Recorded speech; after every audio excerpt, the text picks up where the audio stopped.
सबसे पहले आप सभी लोगों को क्वेश्चन वर्ल्ड की तरफ से कृष्ण जन्माष्टमी की बहुत बहुत बधाई हो।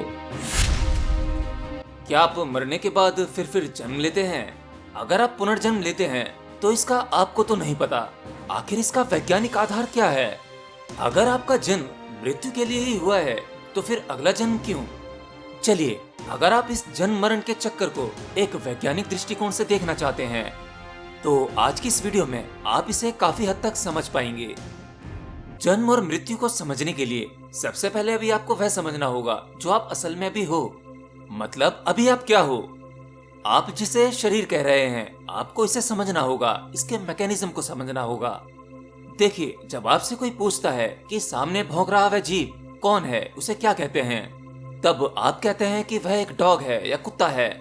फिर आपसे पूछा जाता है कि आप कौन हैं, आप कहते हैं कि मैं एक इंसान हूँ। इन दोनों ही मामलों में आपकी ऊपर की समझ है।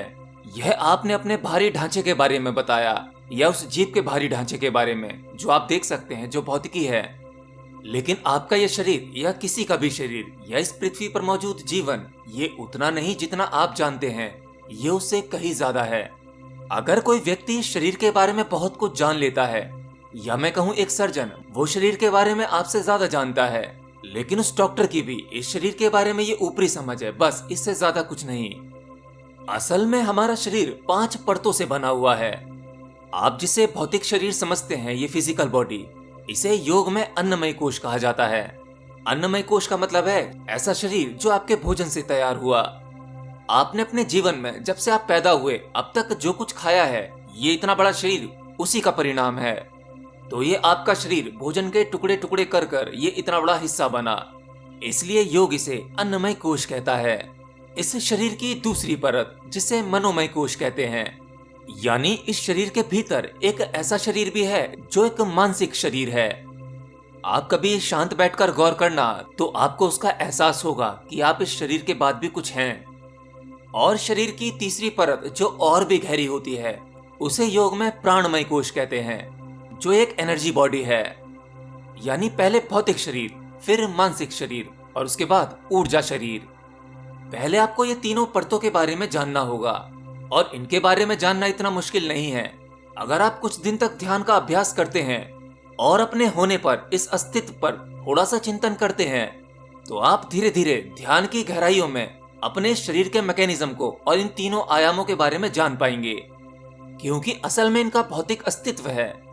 अगर एक साधारण व्यक्ति शरीर की इन तीनों परतों के बारे में नहीं भी जान पाता, तो भी वह इतना तो मानता ही है कि ये शरीर और मन और उसके बाद शरीर में मौजूद ऊर्जा, इन सब के बारे में वो ना भी नहीं कह सकता। तो आपके जन्म लेने का चक्कर इन्हीं तीनों शरीरों से संबंध रखता है। आपकी फिजिकल बॉडी, फिर एस्ट्रल बॉडी और उसके बाद एनर्जी बॉडी, यह तीनों के तीनों एक दूसरे के साथ बंधे होते हैं। यानी आपका शरीर, मन और ऊर्जा, यह तीनों आपके कर्मों की डोर से बंधे हुए होते हैं। तो आपका यह भौतिक शरीर का होना या आपका यहाँ पर होना, आप जो भी कुछ हैं, इसका मूल कारण आपके कर्म हैं। तो आपके कर्म ही आपके लिए बंधन है। अगर आप इस बंधन से मुक्ति चाहते हैं तो आप इसे नहीं हटा सकते, क्योंकि शरीर से मुक्त होने के लिए आप और कर्म करते हो और ये चक्र चलता रहता है। आप इसे ऐसे समझो, अगर कोई शरीर मर जाता है या आप जानबूझ के किसी शरीर को नष्ट करते हैं, तो शरीर की जो प्रवृत्ति थी वो शरीर के साथ हुई। यानी अस्तित्व में जितनी भी भौतिक चीजें हैं, उन सब की एक डेट होती है, एक एक्सपायरी है। उसकी समय सीमा खत्म होने के बाद वो जहां से आई है वहीं चली जाएगी। इसका मतलब ये कि जब कोई व्यक्ति मरता है तो उसका भौतिक शरीर जब गिरता है तो वो भौतिक शरीर भौतिकता में ही विलीन होता है, वह नष्ट नहीं होता। क्योंकि आपका शरीर पृथ्वी से बना है तो पृथ्वी उसे वापस ले लेती है। लेकिन इस भौतिक शरीर के बाद बाकी 2 चीजें और बचती हैं, जिनके बारे में अभी मैंने बताया था, मनोमय कोश और प्राणमय कोश। भाई, शरीर का अपना कार्य जो था वो उसका कंप्लीट हो गया, वो तो चला गया, लेकिन शरीर की बाकी इन दोनों परतों की अपनी प्रवृत्ति है। आपका मन यानी मेमोरी, वह अभी भी शरीर और प्राण ऊर्जा के बंधन में है, वह मुक्त नहीं होता। आप देखेंगे कि कभी भी किसी भी व्यक्ति का मन कभी पूर्ण नहीं हो पाता, कुछ ना कुछ वासना उसके भीतर हमेशा रहती है। तो आपका मन और ऊर्जा शरीर वासनाएं पूरी करने के लिए फिर से एक नए शरीर को तलाश लेते हैं। उसके बाद बचती हैं दो और परतें, विज्ञानमय कोश और आनंदमय कोश। विज्ञानमय कोश की परत पहली 3 परतों से गहरी है, लेकिन आनंदमय कोश वह भौतिकी नहीं है। योग की भाषा में जिसे आनंदमय कोश कहते हैं, वो असल में पूरी तरह से 100% अभौतिकी है। वहां कुछ नहीं बचता, केवल आनंद। इसका कोई भी शरीर नहीं है, कोई आकार नहीं है।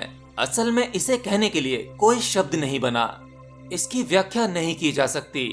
अब तक जितने भी सिद्ध पुरुष हुए, इसके बारे में जो कहने का प्रयास किया, असल में वो केवल प्रयास है।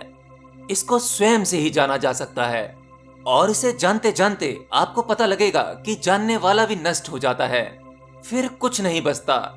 और जब जानने वाला ही मौजूद नहीं होता, तो इसकी व्याख्या कौन करेगा, तो इसे कैसे कहा जा सकता है। इसीलिए कहते हैं कि सत्य को नहीं कहा जा सकता। तो बौद्ध धर्म में जिसे निर्वाण की प्राप्ति कहा जाता है, इंग्लिश में एनलाइटेंड होना कहते हैं, और हिंदू धर्म में मोक्ष की प्राप्ति या ज्ञान की प्राप्ति, ये असल में आपके आनंदमय कोश की भारी परतें गिराना है।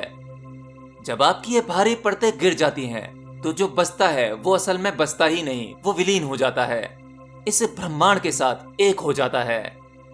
ओशो ने इसे कहा था बूंद का सागर में मिलना। आप असल में जिसे मेरी आत्मा या उसकी आत्मा कहते हैं, वो कोई अलग अलग चीज नहीं है। वो एक वही शक्ति है जो आप में भी है, आपके दुश्मन में भी है, आपकी गली में घूम रहा वो कुत्ता, उसमें भी वही है। बस फर्क इतना है कि आप इसे ऐसे समझें, आप उस आत्मा को अलग अलग बर्तन में बंद किए घूम रहे हैं। इंसानी रूपी शरीर ये एक बर्तन, या किसी जानवर का शरीर उस तरह का बर्तन। अगर आप उस बर्तन की सभी परतों को तोड़ देते हो, सभी दीवारों को गिरा देते हो, तब आप जान पाते हो कि आपके भीतर जो था वही सामने वाले के भीतर है। इस पूरे अस्तित्व में कोई किसी से अलग नहीं है, सब में एक ही चीज बह रही है। मेरी आत्मा, उसकी आत्मा, ऐसा कुछ नहीं होता। पूरे ब्रह्मांड की एक ही आत्मा है, आप एक ही हैं, चाहकर भी अलग नहीं हुआ जा सकता।